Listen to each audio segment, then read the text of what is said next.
What's the meaning of congruence?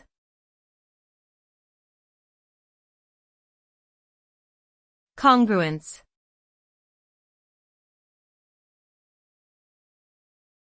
Congruence.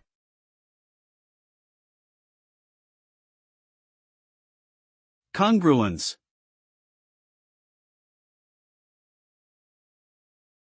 Congruence.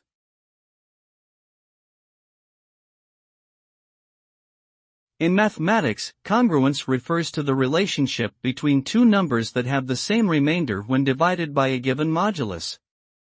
For example, 12 is congruent to 2 mod 5, because both 12 and 2 leave a remainder of 2 when divided by 5. Congruence is useful in number theory and modular arithmetic, and can be extended to other mathematical structures like matrices and geometric shapes. By checking for congruence, mathematicians can identify patterns and relationships that hold true across different systems and contexts.